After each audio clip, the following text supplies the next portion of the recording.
Hi there, welcome back to our little handmade home. My name is Tanya and welcome to the first project of 2024. I'm excited to bring to you today this really cute Scrappy Heart Pillow cover. Let's dive right in.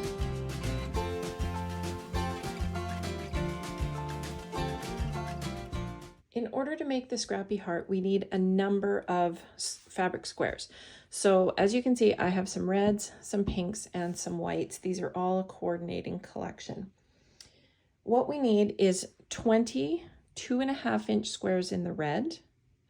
We need 6 2.5-inch squares of the white.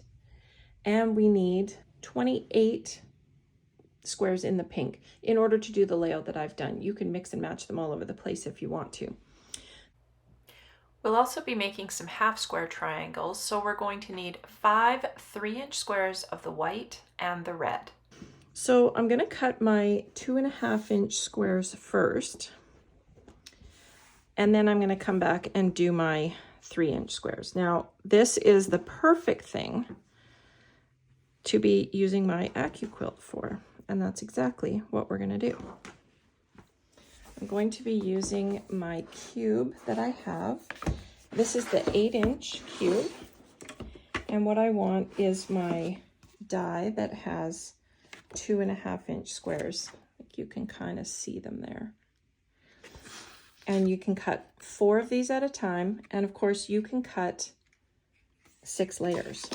If you remember, I said that I had 5 different reds that I'm going to use. Now, I want to be as frugal with my fabric as I can. So you can see here that this is the edge of the cut. I'm going to be putting my fabric really close to that because I don't want a lot of wasted scraps on that.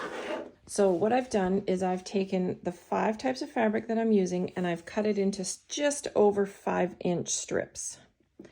And I'm going to place that on there as close to the edge of this as I can so that I'm not wasting a lot of fabric.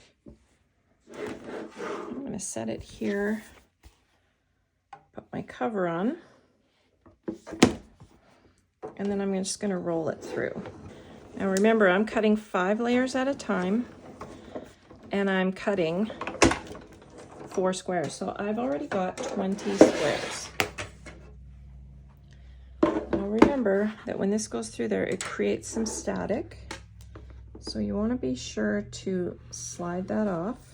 And you can see that I've already got a stack of squares.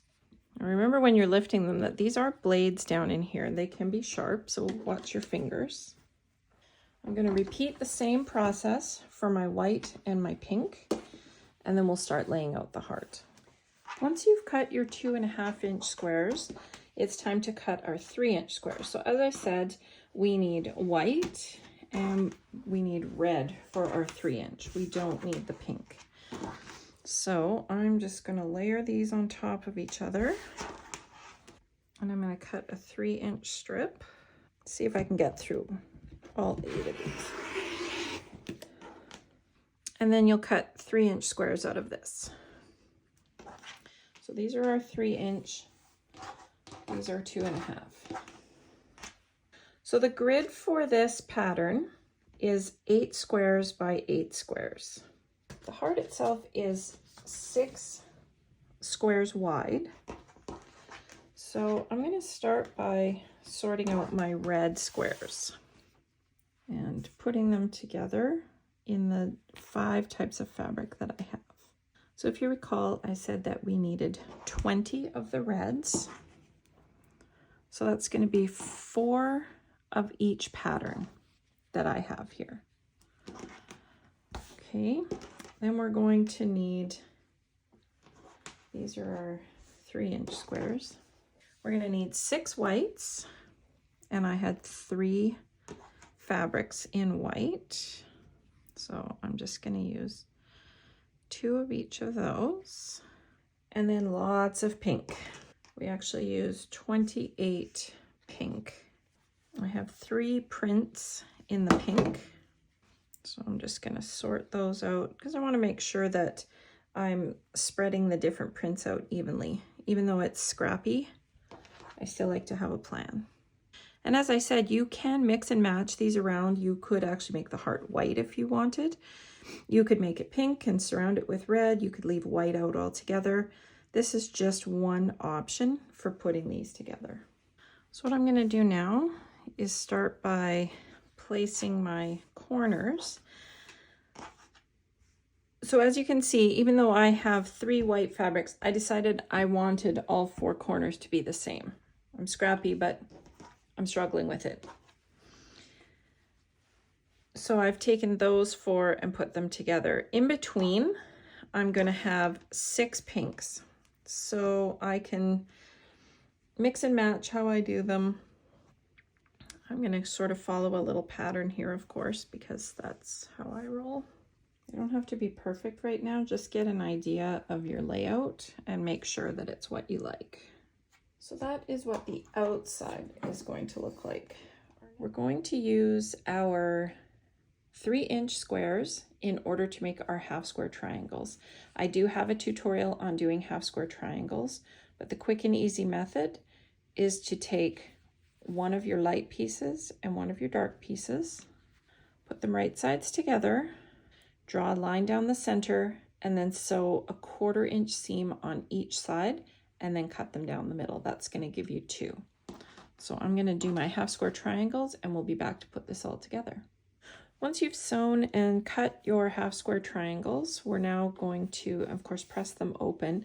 We're now going to trim them and get them ready to place inside of our heart.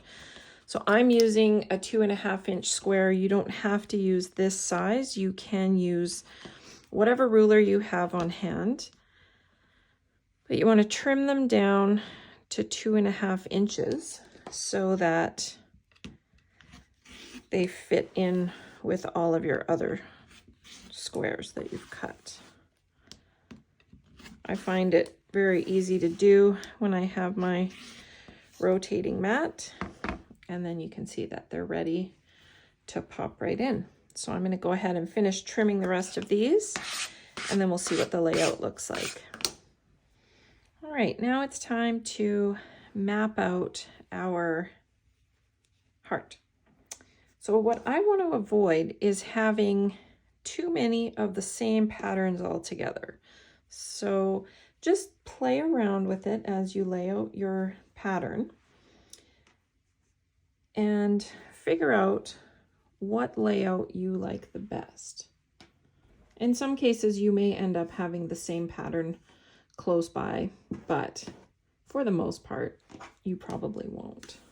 And then once you have your half square triangles in place, just start placing your other pieces.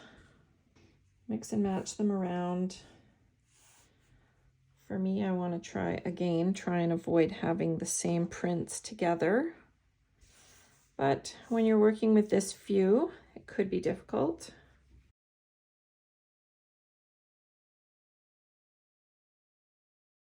Once you're satisfied with the layout of your heart, take a picture of it and then start doing your rows. So I'm going to stitch across this way. I'm going to stitch all my rows across. Rows 1, 3, 5, and 7, I'm going to press them to the right. 2, 4, 6, and 8, I'm going to press them to the left so that as I work my way down, the seams are going to nest together. So I'm going to go ahead and start stitching, and I'll be back to show you how the front of our pillow looks. Once you've stitched all of your rows together and you've made sure that your seams are nesting in or are going in the right direction, you'll want to trim them. They should be 2.5 inches high at this point, but just giving them a quick trim with your ruler will get rid of all these loose little threads, especially if you've been chaining them. So go ahead and trim down your strips. Once all of your loose threads are trimmed off, go ahead and stitch your rows together, and we'll be back to take a look at what the block looks like. Once you've stitched all of your rows together and you've pressed your whole block, you are ready to decide what you want to do with it. I am going to go ahead and turn this into a pillow cover. I think it's going to be super cute and a nice little addition to our living room for Valentine's Day. I'm going to do much as I did with my Starburst Christmas pillow cover, I'm going to put some batting behind here. I'm going to do a little bit of quilting on the front, and then I'm going to use an envelope backing, and I'm going to put some binding around it. So I'm going to go ahead and put my pillow together, and I'll be back to show you the finished product.